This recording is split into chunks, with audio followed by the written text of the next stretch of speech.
பெங்களூர் இருக்க கமர்ஷியல் ஸ்ட்ரீட்ல நானே என் ஃப்ரெண்ட்ஸ்லாம் போயிருந்தோம். சும்மாவே எங்க சம்மர் ரஷ் அன்னைக்கு பயங்கர கூட்டம். ஏன்னா இண்டிபெண்டன்ஸ் டேனால ஒரு ஈவென்ட் நடத்துனாங்க. அந்த event guest Amitabh Bachchan sir தான். ஐ மீன் அவர் மாதிரி இருக்கிற ஒரு சார். அமிதாப் பச்சன் சார் நான் இங்க பாப்பேன், நான் நினைச்சு கூட பார்க்கலடா. இண்டிபெண்டன்ஸ் டேனால அங்க கொடி ஏத்திட்டு இருந்தாங்க. ஒரு அண்ணா பிளாக வீடியோ எடுக்கிறேன்னு சொல்லி அவர் வீடியோ எடுத்திருந்தாரு. ஸோ இப்போ நம்ம அவர்கிட்ட தப்பா எடுக்கிறீங்கன்னு சொல்லாம சொல்லணும். எப்படி சமயா ஒருவேளை இவர் நிஜமாலே அமிதாப் பச்சன் சாரா இருப்பாரோன்னு சொல்லி எனக்குள்ளே ஒரு டவுட். ஸோ அதனால அங்க இருக்கிறவங்க கன்ஃபர்மேஷனுக்காக கேட்டுக்கிட்டேன். பட் சீரியஸ்லி ஈவெண்ட்டை செம்ம எங்கேஜா கொண்டு போனாரு.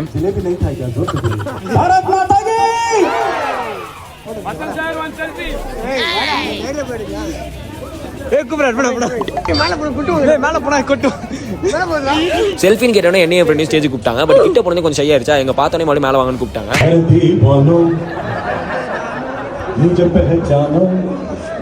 என்ன வீடியோலாம் எடுத்துருக்கீங்கன்னு சொல்லி கேட்டதும் நான் சேனல் வச்சிருக்கேன்னு சொல்லி இன்ட்ரோடியூஸ் பண்ணிக்கிட்டேன். அதுக்கு அவரு congratulations, thank you so much. Free promotion பண்ணி